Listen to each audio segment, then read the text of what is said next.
జయ జగదంబే.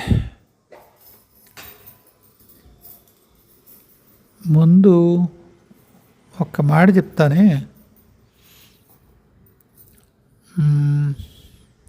మన వాళ్ళు మగ ఆడ ఇద్దరు కూడా అర్చన చేసుకునేటప్పుడు, పూజ చేసేటప్పుడు, జపం చేసేటప్పుడు చాలా హేయమైన ఆలోచనలు వస్తున్నాయి అని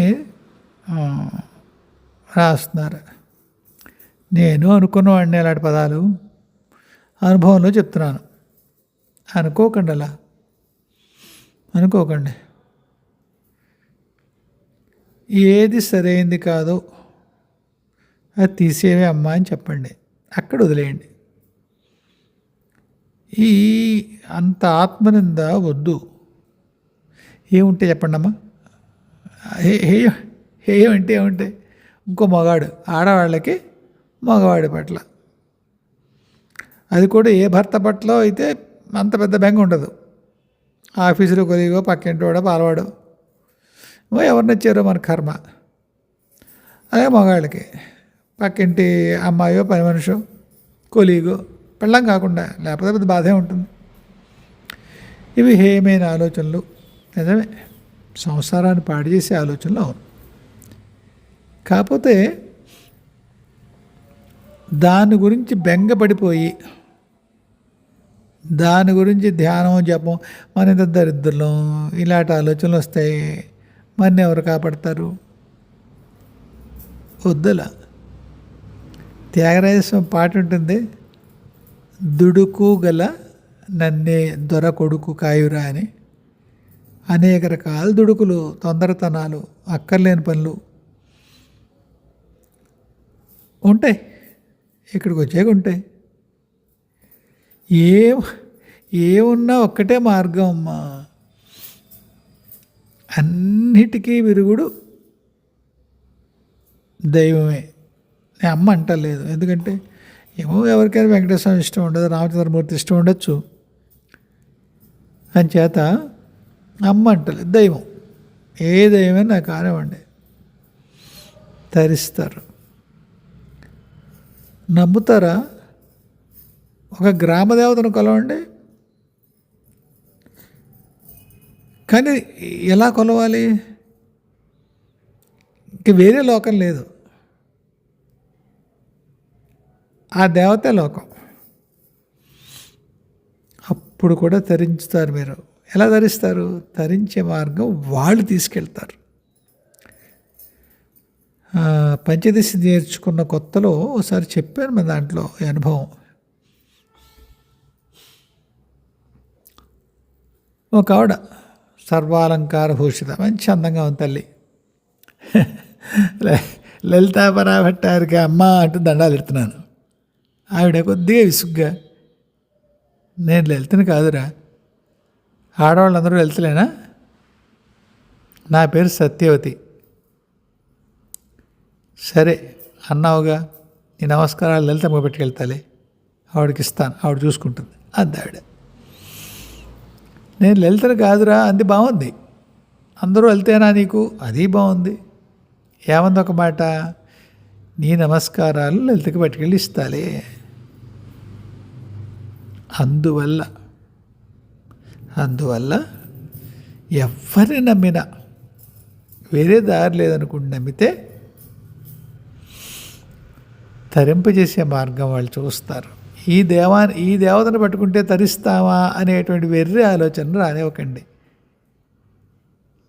ఏ దైవమైనా తరింపచేయగలరు. వాళ్ళు తరింపచేస్తారా, మరోవాళ్ళు తీసుకెళ్తారు, మనకెందుకమ్మా? కాబట్టి మనస్సు చేసేటువంటి అల్లరి గురించి దాని గుర్తింపులో ఉండండి సుమా. గుర్తింపు ఉండాలి. కానీ దాన్ని పట్టుకుని దాని మీద దృష్టి పెట్టుకుని దేవుళ్ళు ఆడితే ప్రయోజనం లేదు. ప్రయత్నం చేత జపం ఎందే ఉండండి, లేదా తపస్సు, ధ్యానము, ఏదైనా అన్ని అర్చనా ప్రక్రియలే. అది ధ్యానమైనా, జపమైనా, అర్చనైనా, పారాయణ ఏదన్నా ఒక్కటే ఏమిటంటే ఈ లోపల ఆలోచనలు వస్తాయి, రానివ్వండి, ప్రయత్నం చేయండి, వస్తే వచ్చాయి, వాటిని తరుగుతూ కూర్చుని ఇది మానేయకండి, అంతే నేను చెప్పేది. ఇది చాలామంది రాస్తున్నారు ఈ పదం అనిపించింది. ఒక్కసారి స్పష్టత ఇస్తే కాస్త స్వాంతన పడతారని. పూర్వం చెప్పని విషయం కాదు, కానీ చాలామంది పదే పదే రాస్తారని చెప్తున్నాను. నేను గుర్తుపెట్టుకోండి అది. ఇంకపోతే విజయ్ కుమార్ గారు రాశారు, ఆధ్యాత్మికతలో మౌనం యొక్క ప్రాముఖ్యత ఏమిటి? ఆధ్యాత్మికత విజయ్ కుమార్ గారు, ఎక్కడైనా మౌనమే. మౌనమంత సుఖమైంది లేదండి బాబు. చెప్తాను, ఎక్కడ ఇంగ్లీష్లో సామెత ఉంది, if speech is silver silence is gold. ఎంత అందమైన పదం. మౌనం, మీ ప్రశ్నకు వస్తాను. రావణ మహర్షి మౌనం, లేకపోతే మెహర్ బాబా మౌనం, వస్తాను, అక్కడికి వస్తాను. కాకపోతే మౌనం ఎప్పుడూ సుఖదాయకమే. ఎందుకంటే ఎప్పుడైనా మాట తెగులు, నీటికి నాచు తెగులు, ఇది సామెత. ఎందుకు ఒక మాట అంటే ఇంకో మాట వస్తుంది, దానికి కూడా తిడతారు మన్ని. గిదే బాగుందని చెప్పేసి మౌనంగా ఉంటున్నావా అంటారు, లేకపోతే బెల్లం కొట్టిన రాయలే మాట్లాడమే అంటారు. పర్వాలేదు. ఎందుకంటే మాట వల్ల ఎన్నో వచోదోషాలు వస్తాయి. ఇప్పుడు త్రికరణ అంటే ఏమిటి మనకి? మనస్సు, మాట, చేత. మనస్సు ఎలాగా నియంత్రణలో ఉండదు. కృష్ణ పరమాత్మ చెప్పి వదిలేశాడు, ఓ మాయా దురత్య అన్నాడు కదా. ఆ మాయ వల్ల ఏమవుతుంది? మనస్సు నిగ్రహింపబడదు. ఏమండి ఏమిటి చెప్పింది? అసంశయం మహాబాహు మనో దుర్నిగ్రహం చలం. అంచేత ఏమిటి? అబ్బాయి అంత అయ్యేది కాదురా అబ్బాయి, ప్రయత్నం చేయి అన్నాడు ఆయన. సో మనసును మనం ఏం చేయలేం. ఎప్పుడో పరమేశ్వరి లేదా పరమాత్మ ఎప్పుడు తలుచుకుంటే అప్పుడు అది సాధ్యపడుతుంది. రెండోది ఏమిటా మెట్లో? మాట. ఎన్నోసార్లు చెప్పాను నేను, మాట జన్మాలు మన వెంటపడేటువంటి కర్మ సృష్టిస్తుంది. అంచేత ఒకవేళ మనసులో కోపం వచ్చినా మౌనంగా ఉన్నాం అనుకోండి, కాసేపు ఉన్నాక ఏ తీవ్రతతో మనం మాటలో స్పందిద్దాం అనుకున్నామో ఆ తీవ్రతతో స్పందించము. ఇది నా స్వానుభవం. చాలా కాలం తర్వాత నేర్చుకున్నాను, అది వేరే కథ. నేర్చుకున్నాను. ఇదివరకు అంత త్వరగా కస్సుని పడగబిప్పినంత తీవ్రతతో ప్రతిస్పందించడం ఉండదు. థ్యాంక్స్ టు మై గురువు గారు. తిట్టి పోసాడు మహానుభావుడు. 18 ఏళ్ళు తిట్టాడు నన్ను. దానివల్ల ఏమైపోతుందంటే ఆయన ఏం చెప్పారు? తిడితే ప్రతిస్పందించకండి. మీ కర్మలు తీయడానికి తిడతాను నేను, తిడితే ప్రతిస్పందించకండి. ఓహో, ఇది కర్మలు తీస్తానంటున్నాడు అయినా, అంత చవకగా కర్మలు తీస్తుంటే అభ్యంతరం ఏముంది? నాకు తిట్లు తిడతారు, గాలిపోతాయి అనుకుని చాలా నిష్కారంగా తిట్టేవారు మా గురుగారు. చాలా నిష్కారణంగా, ఇంత కాదు, ఉత్తి పుణ్యాన్ని. అంచేత మౌనం అంటే ప్రతిస్పందించకపోవడం మాటలో, అలా నేర్చుకున్నాం. కాబట్టి మౌనం ఒకచోట కాదండి, ఆధ్యాత్మికత ఒకటే కాదు, ఎక్కడైనా మౌనం సుఖమే. ఈ పరంపరలో మీరు కాస్త ఎదరికెడితే ఏమవుతుందంటే మౌనం ఏ మౌనం? మౌనం ఏ మౌనం? ఎందుకు? ఒకటి శబ్దం తాలూకా మౌనం. ఇందాక అన్నానే త్రికరణని, అందులో వెనక్కి వెడితే మీరు మనస్సును మౌనం చేశారనుకోండి, అది ఇంకా మీకు పరాకాష్ఠకి చెందినటువంటి ఉత్తమ స్థితిని ఇస్తుంది మీకు. ఎందుకంటే మనస్సును కనుక మౌనం చేసినట్టయితే అంతకంటే మీకు ఆధ్యాత్మిక మార్గంలో ఉన్నత స్థితికి తీసుకెళ్ళేది మరొకటి లేదు. మనస్సు మౌనం అంటే ఏంటి? మనస్సు మౌనం అంటే ఏంటి? అది ఏమేం చేస్తుందో అది చెయ్యదు. అర్థమైందండి? చెప్పగలుగుతున్నానా? మనసు ఏం చేస్తుంది? ఈ సంసారంలో మనం బంధించబడి ఉండడానికి పరమ కారణం అవుతుంది మనస్సు. ఆంజనేయ స్వామి మాట గుర్తుంది కదా, మన ఏవ మనుష్యాణం కారణం బంధమోక్షయో. మనస్సే మనుషులకి బంధానికి మోక్షానికి కారణం అని. అటువంటి మనస్సు కనుక మౌనాన్ని ఊనిందనుకోండి, మౌనాన్ని పూరింది, అప్పుడు మోక్షం కర్తలామలకం. మనస్సు మౌనం ఏంటండి? దేనికి ఏది కదలికో అది లేకపోవడం. మనస్సుకి చంచలత్వమే మాట్లాడడం కదా. మనస్సు మౌనం అంటే ఏంటి? మనస్సు చంచలత్వాన్ని వదిలిపెట్టడం. మనస్సు చంచలత్వాన్ని వదిలిపెడుతుందా? మహాత్ములకు వదిలిపెడుతుంది, అశ్వదాదులకు కాదు. కాబట్టి ప్రయత్నం చేయమా? ప్రయత్నం దానికే చేస్తాం.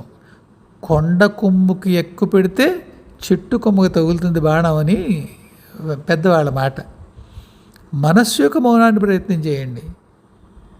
మాట మౌనానికి వచ్చింది, చేత ఎందు మౌనం వచ్చింది, మహద్భాగ్యం. వాళ్ళు చెప్తారు చాలామంది, ఈ కౌన్సిలింగ్ ఇచ్చేవాళ్ళు, మామూలుగా పెద్దవాళ్ళు చెప్పేవాళ్ళు కూడా చెప్తారు, నీకు కనుక ఏదన్నా అని అనిపిస్తే ఇది 24 గంటలాగు, అరగంట ఆగు, గంట ఆగు చెప్తారు. ఆ యొక్క తీవ్రతను బట్టి, విషయం యొక్క తీవ్రతను బట్టి చెప్తారు. అంతే మరి. ఆగి చూడండి, అద్భుతాలు జరుగుతాయి, జరిగేయి, ఇకపై జరుగుతాయి. ఒక్క మాట ప్రతిస్పందన వల్ల యుద్ధాలు జరిగిపోతాయి మహాప్రభు. చిన్న విషయం కాదు. ఏది? దేశాల మధ్య యుద్ధాలు, మొత్తం రాజకీయాల గొడవలన్నీ దేని బట్టి అవుతాయి చెప్పండి? మాట. ఒక వ్యక్తి మౌనంగా ఉంటాడు, ఆ వ్యక్తి మౌనంగా ఉంటే మిగతా రాజకీయ నాయకులు భయపడతారు, అరే వీడు మౌనంగా ఉన్నాడు ప్రమాదం అని. ఎందుకంటే అతను మౌనంగా ఉన్న ప్రతిసారి వాడు శ్రాద్ధం పెట్టేశాడు. మౌనం మిమ్మల్ని మీరు కూడగట్టుకుందుకు సహాయం చేస్తుంది. అదెలా?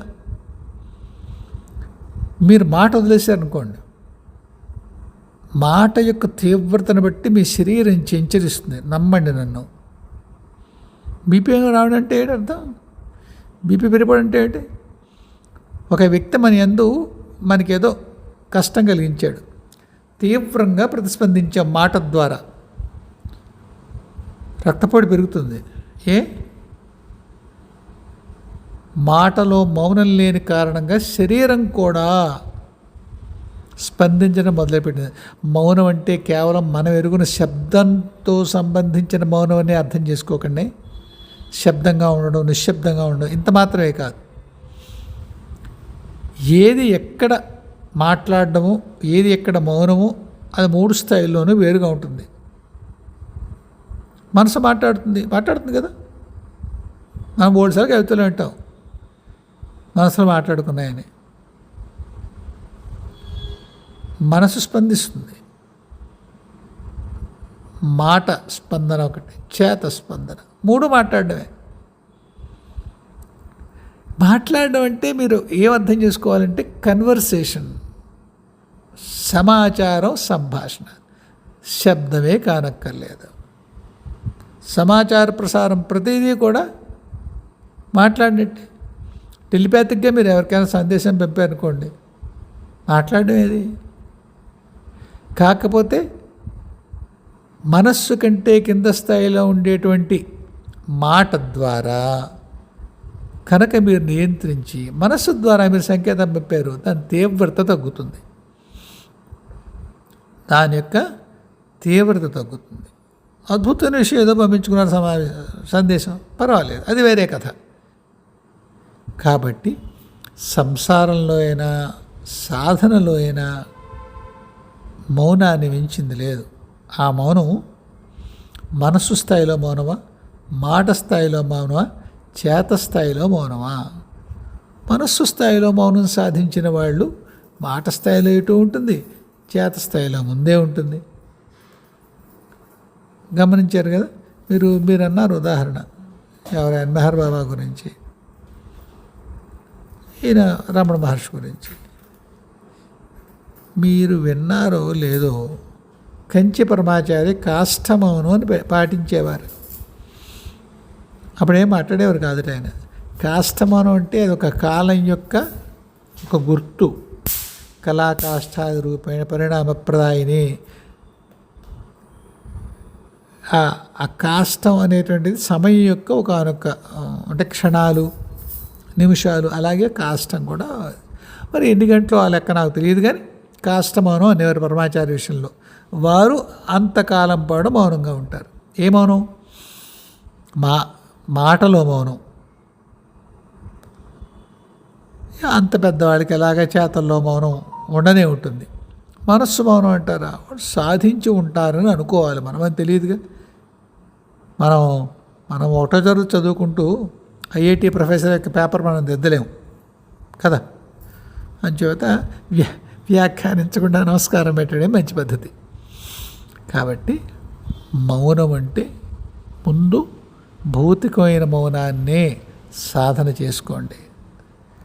తర్వాత అది చేతలకి సంబంధించిన మౌనంలోకి అది ట్రాన్స్లేట్ అవుతుంది, పరివర్తించబడుతుంది. ముందు తిడ్డం మానేశారండి, తర్వాత చేతడం మానేస్తారు. పిల్లల విషయంలోనూ, లేదా మీకు చెయ్యెత్తే అలవాటు ఉంటే, చెయ్యెత్తే ఉద్యోగంలో మీరు ఉంటే అక్కర్లేని చోట చెయ్యెత్తరు. ఒక టీచర్గా ఉన్నారు, పోలీస్ ఆఫీసర్గా ఉన్నారు, మరో చోట ఎక్కడో ఉన్నారు. ఎక్కడ మీరు చేతలోకి వెళ్ళిపోవాలో, పరుషమైన చేతన, అదే మీరు ఆఫీసర్గా ఉన్నారు. మీ చేతలో మౌనం ఏమవుతుంది? ఇప్పుడు ఉద్యోగం తీసేయడం అవుతుంది. ఉసురు కొట్టుకోరు. చేతలో మౌనం, మాటలో మౌనం. మాటలో మౌనం ఉంటే మరి వాడిని కరెక్ట్ చేయడం ఎలా? మాటలో మౌనం అంటే శబ్దం రాకపోవడం ఒకటే కాదు, ఎంత మాట్లాడాలో అంత మాత్రమే మాట్లాడడం కూడా ఒక రకమైన మౌనమే. ఎప్పుడైనా విన్నారా ఇది? నేను ఎక్కడో ఎవరో పెద్దవాళ్ళు ఎవరు చెప్తే విన్నాను. ఓహో, ఇదో గుణంతో ఉందా అనుకున్నాను నేను. మాట్లాడడం మౌనమేట. ఎలా? ఎందుకు మాట్లాడాలో అందుకు మాత్రమే నోరు విప్పడం అది మౌనవ్రతం కింద లెక్క వస్తుంది. మామూలుగా మౌనంలో ఉన్నారు, ఎవరో ధర్మ సందేహం అడిగారు, వాళ్ళకి అది మంచి జరుగుతుందని మీకు తెలుసు.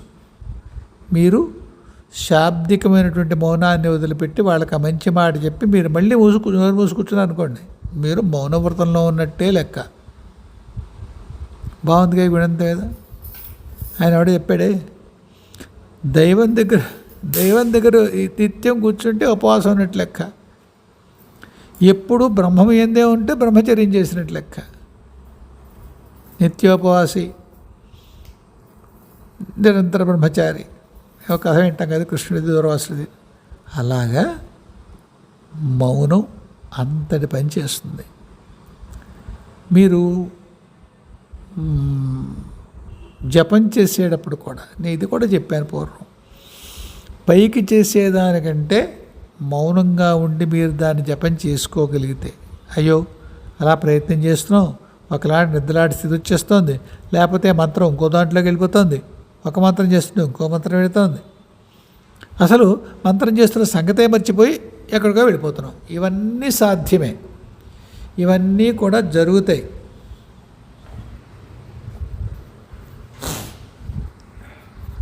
కానీ అది మిమ్మల్ని ఆపనివ్వకండి. అంటారు కదా, ఆవలింతలు వస్తున్నాయి, నిద్ర వచ్చేస్తుంది, మనసు ఎక్కడికి పోతుంది, ఒక మంత్రం చేస్తుంది ఇంకో మంత్రం, ఇవన్నీ జరుగుతాయండి. రెండో మాటే లేదు, జరుగుతాయి. ఒక్కటే లెక్కండి, మీరు ఒక్కటి పని చేద్దాం అనుకుంటే ఆ పని మీ చేత జరగనివ్వకుండా ఉండడానికి ఎన్ని అడ్డంకులు రావాలో అన్ని అడ్డంకులు ప్రకృతి పెడుతుంది. దాటాలి.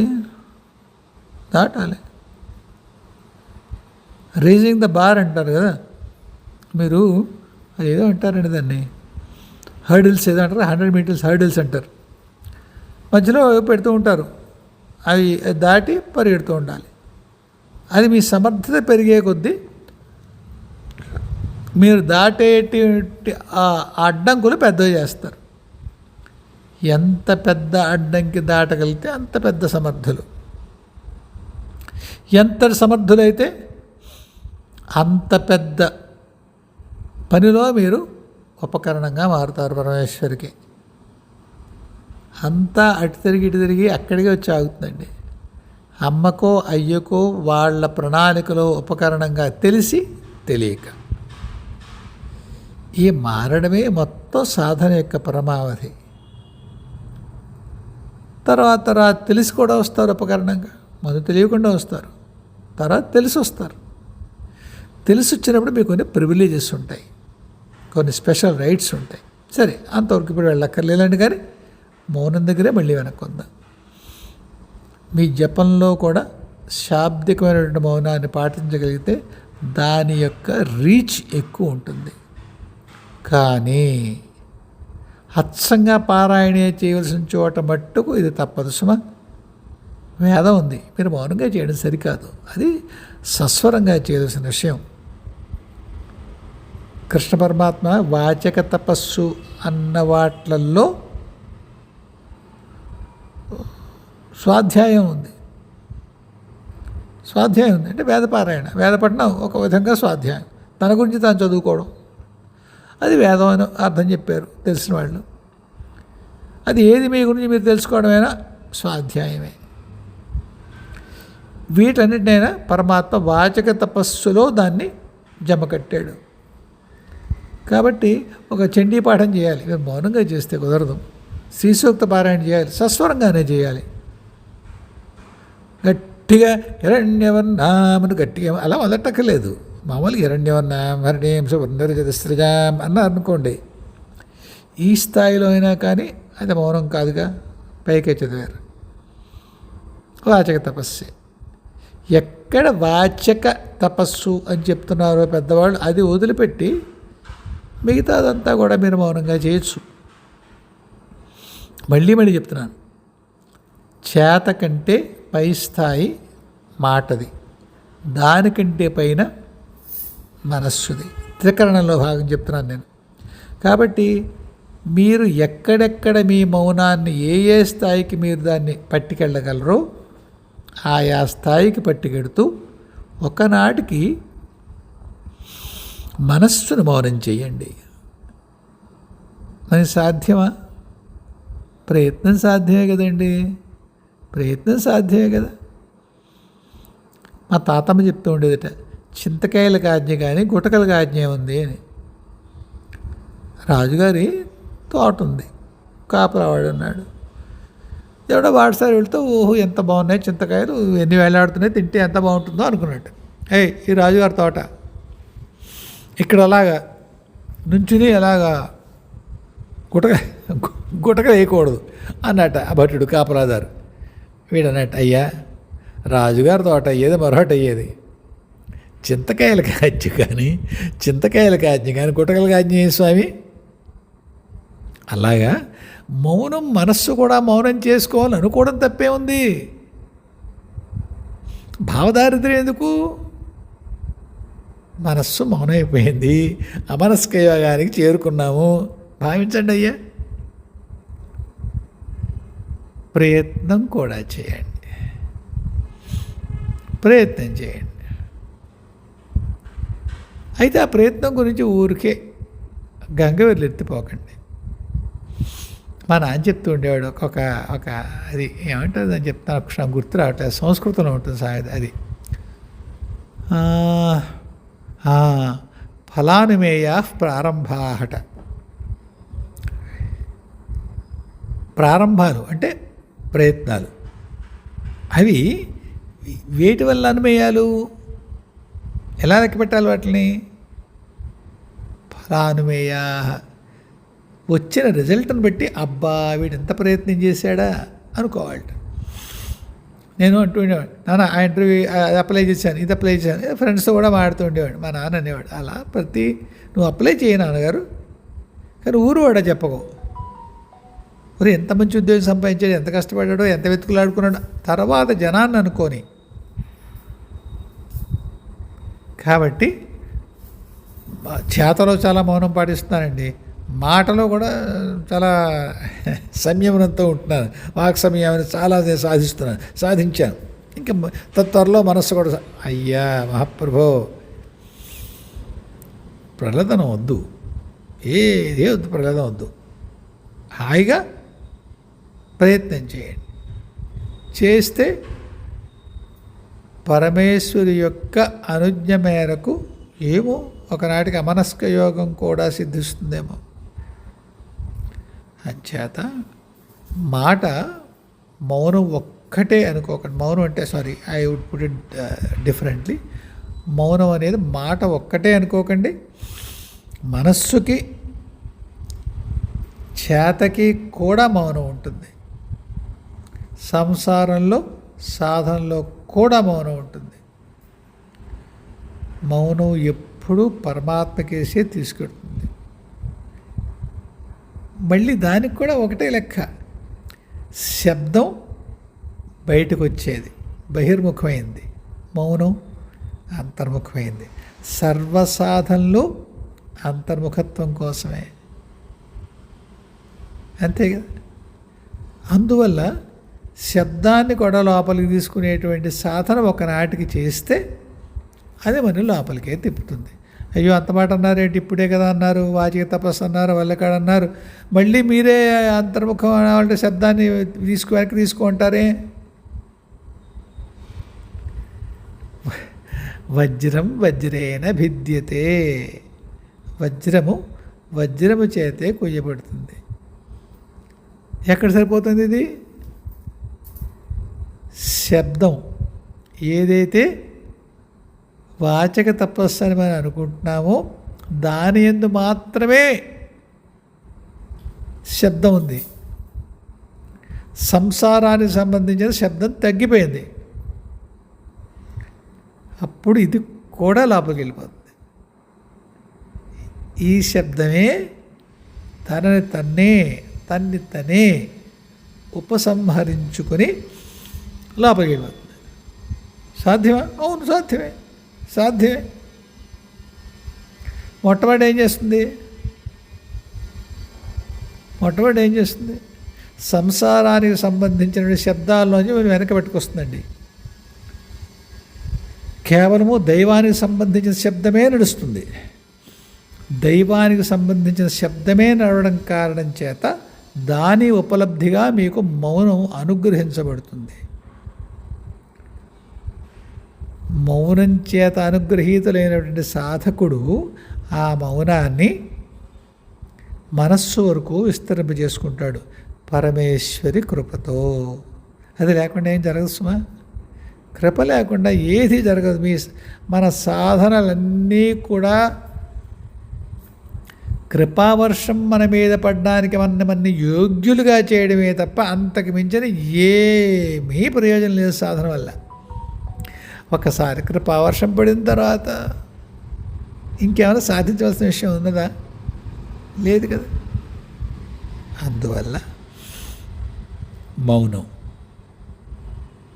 చేతలు, మాటలు, మనస్సులో మౌనం.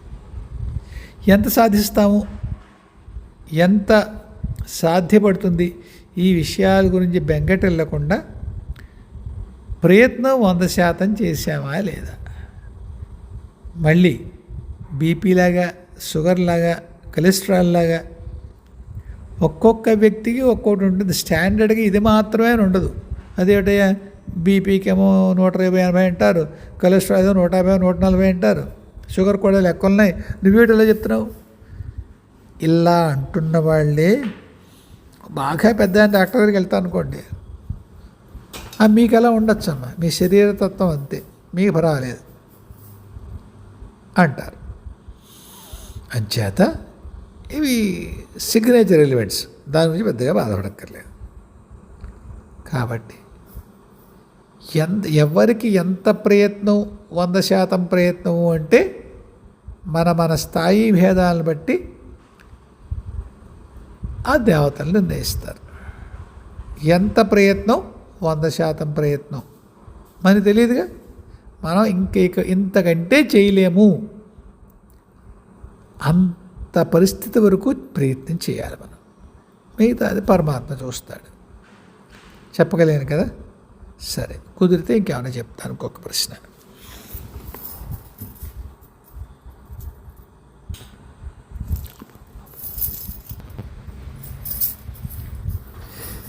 చిన్నప్పుడు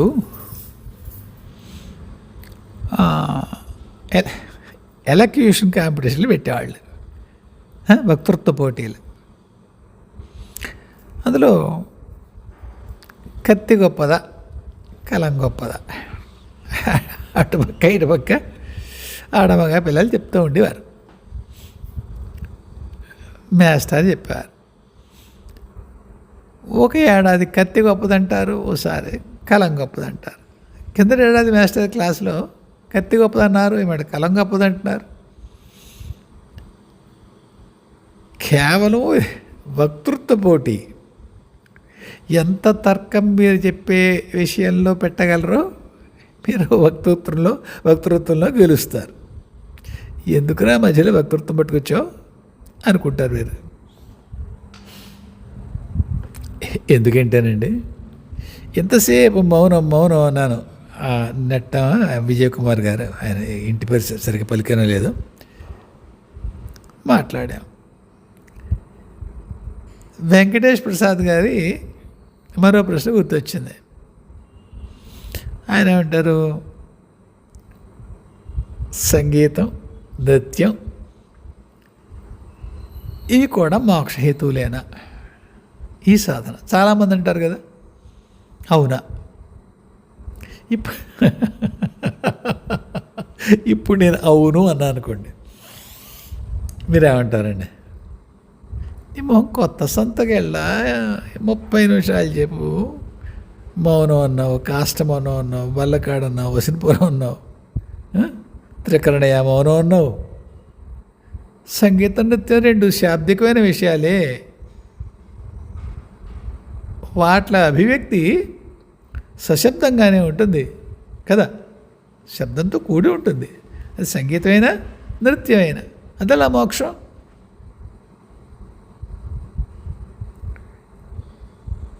దేనికి శబ్దము?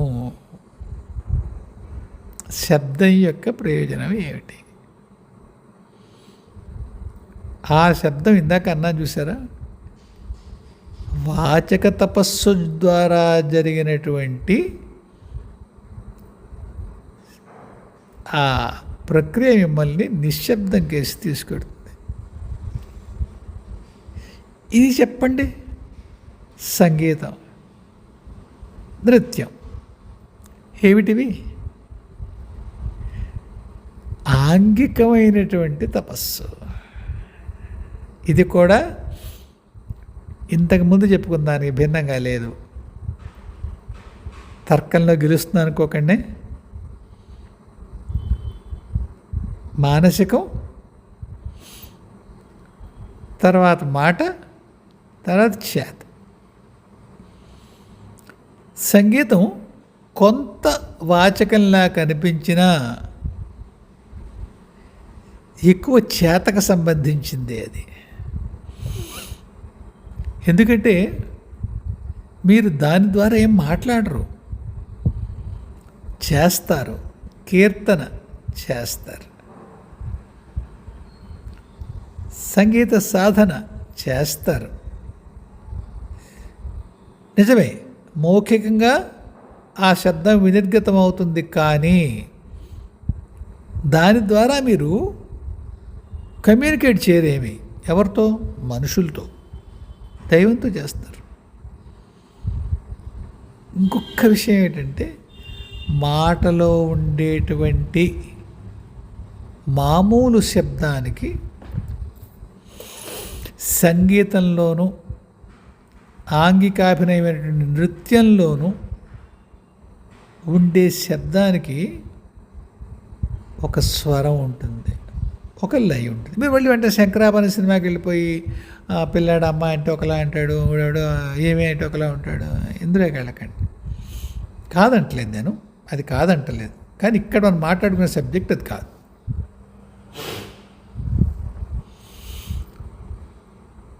మీ ఆంగికమైన నృత్యం కానీ, మీరు లయమై పాడే సంగీతం కానీ, ఈ రెండింటిలోనూ కూడా ఒకానొక లయం ఉంటుంది.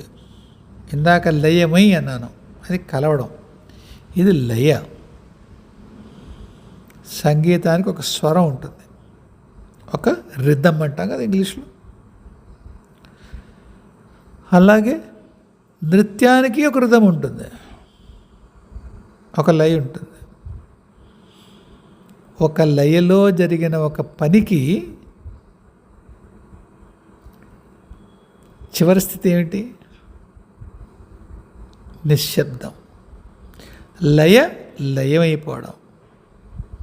మీరు చిన్న పిల్లాడిని జో కొట్టండి, ఏం చేస్తారు మీరు? ఒకలాంటి లయలో వాడిని ఆ నడ్డి మీద మెల్లిగా తడతారు. మీరు గమనించారా? ఎప్పుడైనా చిన్నపిల్లల్ని నిద్రపుచ్చిన వాళ్ళకి తెలుస్తుంది. వాడు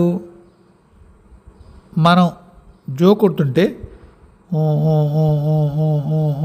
అని వాడు కూడా కొడతాడు. మెల్లిగా ఒకలాంటి లయలో కొడతాడు. ఏమవుతున్నప్పుడు నిద్రపోతాడు. పూర్వం జో కొట్టేటప్పుడు ఒకే పదాన్ని దగ్గర దాన్ని ఏమంటారో తెలియదు సంగీతంలో. ఈ అమ్మలో వీళ్ళు ఇక్కడ మన వాళ్ళు ఎవరన్నా చెప్పాలి దాన్ని ఏమంటారు. చిన్న చిన్న పదాల్లో మళ్ళీ రిపీట్ అయ్యేలా అదే పదం పాడుతూ ఉంటారు. చిన్నప్పుడు మా నాన్న ఊరే అట్టికి అస్తమాట మీ నాన్న దగ్గరికి వస్తాయంటారు, ఆవు కాంపోజిషన్ లాగా అంటే ఏం చెప్తామండి, నాకు అన్నిటికీ ఆయనే, అందుకని ఆయనే ఉదాహరణకు వస్తాడు. సరే, మా చెల్లెళ్ళనో తమ్ముళ్ళనో జో కొడుతున్నప్పుడు చూసామండి. ఓం ఓం జంగమ ఓంకార జంగమ ఓం ఓం జంగమ ఓంకార జంగమ అంటూ జో కొట్టేవాడు ఆయన. ఎంత బాగుండేదో, మా నాన్న కాబట్టి బాగుండేదో. ఆ ఓంకార జంగమ అనేటువంటి శివుణ్ణి తలుచుకునే విధానం బాగుండేదో తెలియదు, అద్భుతంగా ఉంటుంది. పడుకునేవారు మా చెల్లి మా తమ్ముళ్ళు టక్కన పడుకున్నారు, మెల్లగా నడ్డి మీద కొడుతూ. సంగీతం చేసేది అదే.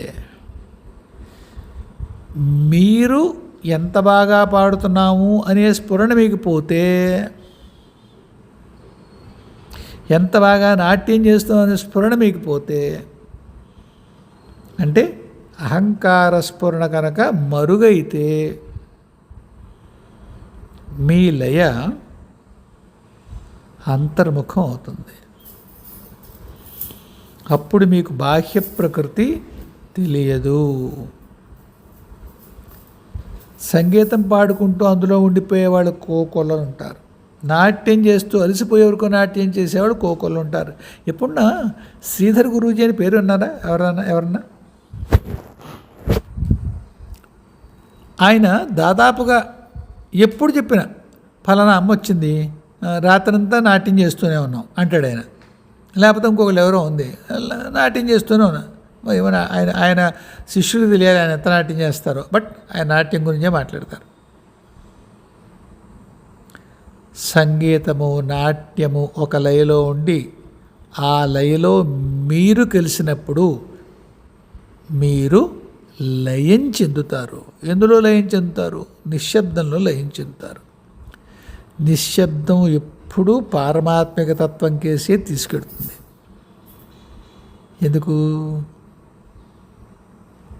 ఎందుకంటే పరమాత్మ దగ్గర శబ్దం ఉండదు. ఎత్ర వాచో నివర్తంతే తద్ధామ పరమం మమ. కృష్ణ పరమాత్మ చెప్పాడు, గుర్తుంది కదా. ఎత్ర వాచో నివర్తంతే, మీరు చదువుకున్న మీ మాటలు, మీ నిర్వచనాలు, మీ శబ్దం అంతా అక్కడికి వచ్చి నివర్తించబడుతుంది. శబ్దం చేత చెప్పబడదు ఆల్రెడీ ఆయన, స్పందన చేత ఎస్ ఎస్. ఒక దైవం వస్తాడు, దైవం యొక్క రూపం వస్తుంది, మాటామంతే ఉండదు. ఒకలాంటి స్పందన శరీరంలో కలుగుతుంది, శరీరంలో, భౌతిక శరీరంలో కలుగుతుంది. అప్పుడు స్ఫురణ వస్తుంది. ఎవరొచ్చారు? ఇవాళ జాంబవంతుడు వచ్చాడు, హనుమాన్ వచ్చాడు, అమ్మ వాహనమే సింహం వచ్చింది. ఏం మాట్లాడతారు చెప్పండి వాళ్ళు? మనకు అర్థమైన భాష మాట్లాడతారా? కాసేపు హనుమాన్ అనేది ఒక వాన రూపంగానే తీసుకోండి. మనం ఎరుకున్న సర్వభాషలో సర్వశాస్త్ర కోదినటువంటి పరమాత్మ యొక్క హనుమాన్ రూపాన్ని మీరు చూడకుండా హనుమాన్ మామూలుగా ఒక వాన రూపంగా చూడండి. ఆయన భాష మనకు అర్థమవుతుంది. జాంబవంతుడు వృక్షజాతి, ఆయన మాట మనకు అర్థమవుతుందా? ఎలుగుబంటి ఆయన. సింహుడు ఏమర్థం అవుతుంది? ఒకసారి నా దగ్గరికి మా వాడి దగ్గరికి వచ్చి ఇలాగ ఇదివరకు మా భైరవగాడు ఎలా అంటాడో అలా ఒకసారి ఒళ్ళో తలట్టి వెళ్ళిపోయాడు ఆయన.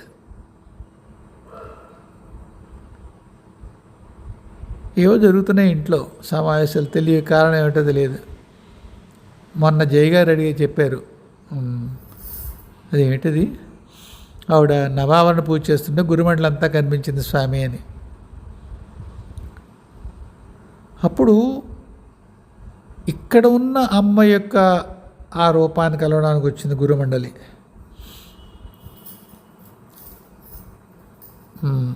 మా పరమగురు, పరమేష్ఠ గురు, పరాత్పర గురు, శ్రీ విద్య ఒక్కటే కాదు, ఆధ్యాత్మికతలో కూడా.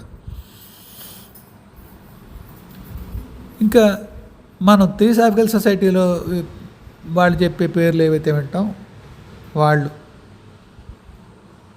అదొక సమావేశం. ఈవేళ త్రిమూర్తులు, దశమహావిద్యలు, నవదుర్గలు, అగస్త్య వామదేవ మహర్షులు, సప్తర్షులు, మళ్ళీ గురుమండలి, మొత్తం అంతా కాదు ఈ మాట, కేవలం ఆధ్యాత్మిక గురు పరంపరలో 4 వీళ్ళు వచ్చారు. ఎందుకు వచ్చారో తాతగారు చెప్పారు, నమస్కారం పెట్టుకున్నాను. అయితే ఇప్పుడు ఇది ఎందుకు ఉటంకించాను? వీళ్ళల్లో ఎవ్వరూ మాట్లాడలేదు. వీళ్ళలో ఎవ్వరూ మాట్లాడలేదు. వాళ్ళందరూ వచ్చినట్టు నాకు తెలుసు. దేనివల్ల?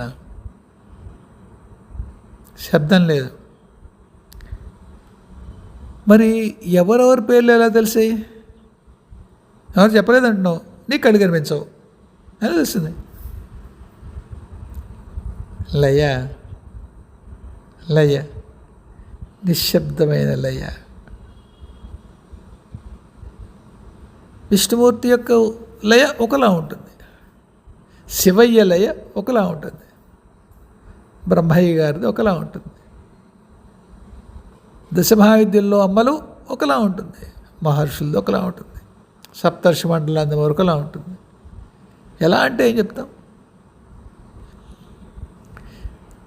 గుర్తుపట్టుకుని మస్తిష్కం గుర్తుపెట్టుకుని ఇలా ఉండదు, అక్కర్లేదు మస్తిష్కం.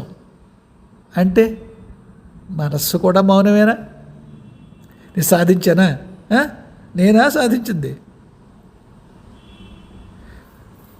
వట్టి అనుగ్రహం, వట్టి అనుగ్రహం, ఇంకొక కారణమే లేదు. నమ్మండి. ఎవడన్నా సాధన చేసి సాధించేంటే పగులబడి నవ్వండి. సాధన వల్ల ఏమీ సాధింపబడదు. సాధన వల్ల కేవలము వాళ్ళ దృష్టి మన వైపు మళ్ళించుకుంటాం తండ్రి, మరొక్కటే ఉండదు. మనం సాధన చేసి దొల్లి దొల్లి దొల్లి దొల్లి సాధన చేస్తే ఎవరి పరంధామంలో మనస్సు నివర్తితం అయిపోతుందో అటువంటి పరంధామంలో ఉండేటువంటి పరమాత్మ మన శబ్దాన్ని చూడడు, మన ప్రయత్నం చూస్తాడు. దాన్నే సాధన అన్నాం. ఆ సాధన చూసినప్పుడు ఆయన దృష్టి మన మీద తిరుగుతుంది. ఆయన దృష్టి మన మీద తిరిగి ఇంకేముంది, అయిపోయింది. యూ హ్యావ్ అరైవ్డ్, చేరిపోయారు పరంధామాన్ని. ఎలా సాధ్యం ఇది? మీ సాధన అది సంగీతమా, నృత్యమా, ఇవి ఏవి కానీ మరొక ఆధ్యాత్మిక సాధన. శబ్దంలోంచి నిశ్శబ్దంలోకి, శబ్దం యొక్క లయలోంచి, శబ్దం యొక్క లయలోంచి లయంలోకి వెళ్ళడం, ఇంతే సాధన. ఇప్పుడు సంగీతం మోక్ష మార్గమేనా? ముమ్మాటికే అవును, ముమ్మాటికే అవును. నృత్యం ఓహో తప్పక అవును. కానీ చాలా ఆధ్యాత్మిక ప్రక్రియల్లో, ఆధ్యాత్మిక అనకూడదేమో, ధార్మిక అనాలేమో వాటిని, గాయకుల్ని వాళ్ళని చిన్నచూపు చూస్తారు ధార్మిక వేటల్లో. మీకు గుర్తుందా? అది సప్తపది సినిమాలో అనుకుంటాను. ఆయన నాట్యాచార్యుడు అని చెప్పి కూతురునిచ్చి పెళ్లి చేయడు, ఎవరు స్వామివారి గారు. తర్వాత అమ్మాయి అతను పెళ్లి చేసి వెళ్ళిపోతుంది. తర్వాత ఆ అమ్మాయి చనిపోతుంది, వాళ్ళకి ఒక కూతురు పుడుతుంది. ఆ కూతురు మళ్ళీ స్వామివారి గారు తన మనవాడికి ఇచ్చి పెళ్లి చేస్తాడు. అదే నాట్యం చూసి అప్పటికి ఆయన ఎదిగాడు అనమాట. నాట్యం యొక్క లయలోంచి లయంలోకి వెళ్ళచ్చు, పరమాత్మతో లయం అవ్వచ్చు ఈ లయ ద్వారా. ఇంకొక మాట చెప్పాను, శ్యామలాంబ యొక్క తత్వం గురించి ఒకసారి చెబుతూ, అమ్మ చేతిలో వీణ శృతి చేస్తుంది అన్నాను నేను. దేని శృతి చేస్తుంది? సంసారంలో ఉన్న వాళ్ళు సాధన చేస్తే అమ్మ యొక్క స్పందనతో శృతి చేస్తుంది. ఆ శృతిలో మనం సమశ్రుతి అయినప్పుడు సంసారం విడిపోతుంది. ముందేం కావాలి? ముందు సంసారం కావాలి, ముందు సంగీతం కావాలి, ముందు నృత్యం కావాలి. ఇవి రాకెట్ లాంచర్స్, అంటే రాకెట్ అనే పదం సరైందేనా తెలియదు నాకు. రాకెట్ ఉంటుంది ఈ మన శ్రీహరికోటలో, అక్కడ అది కొంత దూరం వెళ్ళిన తర్వాత ఒక పర్టికులర్ ఏదైతే లాంచర్ ఉంటుందో అది కింద పడిపోతుంది. దాని పదం ఏమంటారు నాకు తెలియదు. రాకెట్ లాంచర్ అంటే మీరు మళ్ళీ వీళ్ళు ఉగ్రవాదులు వాళ్ళు వేసేటువంటి ఆ ఆయుధంగా తీసుకుంటే మళ్ళీ అది పొరపాటు అర్థం వస్తుంది. నా ఉద్దేశం అది కాదు. ఏవైతే శాటిలైట్ లాంచర్స్ ఉంటాయో దాన్ని తీసుకెళ్లే వాహనం ఉంటుంది. అది ఒకానొక పరిధిలో మిమ్మల్ని ప్రవేశపెట్టి రాలిపోతుంది. అది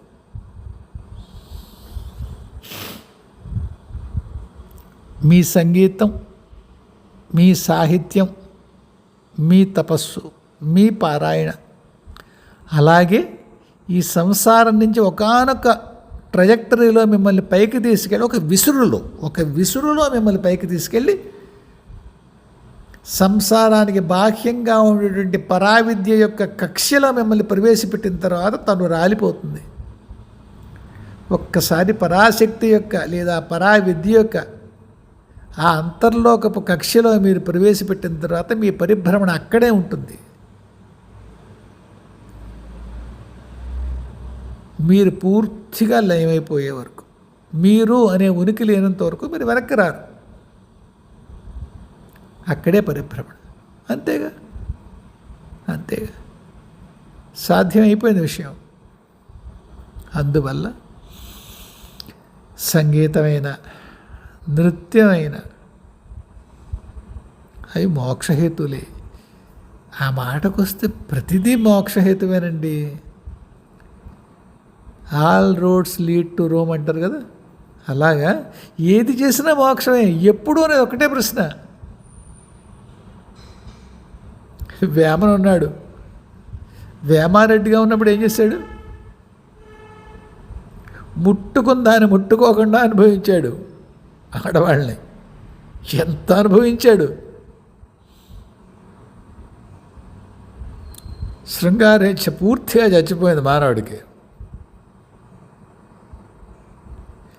ఒక్కసారిగా మీరు ఎప్పుడన్నా, ఎంత సమయం ఉందో చూసుకోవాలి నేను, అది తిప్పుడు పొట్ల అని ఉంటుంది.